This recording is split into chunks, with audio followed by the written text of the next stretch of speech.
2 overseas deployments, 13 temporary duties assignments in 7 countries. Her medals and awards include 2 Defense Meritorious Service Medals, 3 Meritorious Service Medals, 4 Air Force Commendation Medals, a Joint Service Achievement Medal, and 4 Air Force Achievement Medals. And I will finish with this because this gives you a peek behind the curtain as to why her and I became so close after our time at Lackland. I cannot remember if I told her this, and I hope I did because it truly did change how I became a MTI and what made me the chief that I was, I think. One morning when we were in BMT, I walked outside the dining facility and her flight was one of her flights were just standing there. And when you see a flight that isn't protected by an MTI, you want to pick on it. And so I walked over to him and I said, "What are y'all doing?" And our dorm chief stepped up and he said, "Sir, training so-and-so reports is ordered. Sir, we're waiting to go to details." Now, if y'all remember details, right? KP, might go over to 5725 to clean up stuff and take out the trash, right? All that business. So it definitely wasn't KP because it was not early enough for that. You leave like 3 o'clock in the morning for that. So it was probably 5725. And I said, "Okay." Now, by a show of hands of you right now, who remembers what a 341 is? Right? All right. So I said, "Okay, so y'all are wanting to do details, right?" "Yes, sir, we are." "All right. So everybody got the 341's money list?" "Yes, sir."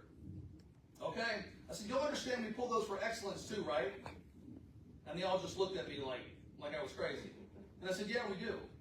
I said, "MTIs eat that stuff up." Now, we really don't. We hate them. Because when you go to details and this softy civilian pulls a 341 from you, we think they're just trying to get you a patio break, right? So most TIs don't care for them. But I said, "Listen, they can pull a 341 for excellence if you do a good job, and that's what I expect from you. We eat that stuff up." "Yes, sir."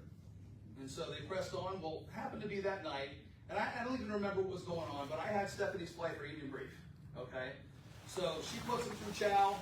We get them through chow. We get them upstairs. They're doing their evening details, and then I get to do evening brief, okay? So they allowed me to leave my office every now and again to do evening brief.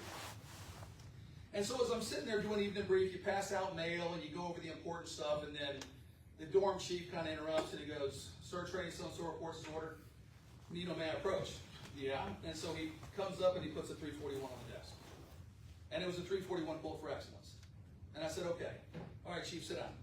And so he sits down, and I carry on, because they expect me to make a big deal out of this, and so I carry on with whatever I'm, briefing that evening, and then so I just take the 341 and I rip it in half, and they're all looking at me like, because again they think they think this is going to get them a patio break, right? And so I just rip the 341 in half as I'm talking, and I kind of look up and they're all staring at me, and so I just I'm talking and I take a quarter of the 341. And I just put it in my mouth and I start chewing it. Because I'm just being a knucklehead, So I take I tear off a piece of the 341 and I put it in my mouth and I start chewing it. And then I go on and I look up and they're just looking at me like if you've ever seen a cow look at a new day, they're just like, what is this guy doing? And so finally the dorm chief stands up and he says, "Sir, so-and-so reports order." He says, "Sir, what are you doing?" I said, "Listen, man, I told you we eat this stuff up." Listen, this was not a big deal.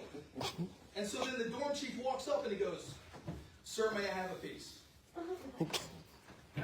And so I tear off a piece and I hand him the 341. And he starts chewing it. And then his 4-element leaders stand up. "Boom, sir, may we have a piece?" And so I just tear off a piece. I'm like, "What the heck are we doing?" And I just tear off a piece and I hand it to him. And so the whole freaking flight stands up. And so I said, "Here, y'all hand it out." You know what I mean? And so they did. The elevators just took a piece, and everybody's standing. We're all just chewing on this 341. You can't brief that. You know what I mean? You want to learn who an instructor is? Go spend time with their flight in the 3rd, 4th week of training. You know what I mean? Because, my first 2 flights were zombies. Listen, any airman that ever comes at me afterwards and talks about, "Hey, sir, thank you so much." And I said, "Okay, what flight were you?" When I find out they were in those first 2 flights, the first thing I do is apologize to them. Because I graduated freaking zombies. Because I'm good at tearing people down. I'm good at it. I can yell. I can drill you into the dirt. But I was horrible at building people back up. And so as a young instructor, in the 3rd week of training, for her flight to do that, for something that I never intended, I was being a clown. And that moment changed who I was, and that's the truth. And so Stephanie Forbes, that is why I love you. I don't know if you knew that. It made me the senior NCO I was. It made me the chief I was. I congratulate you on your 24 years of distinguished service. I'm glad you were all here to witness it, and I will shut up.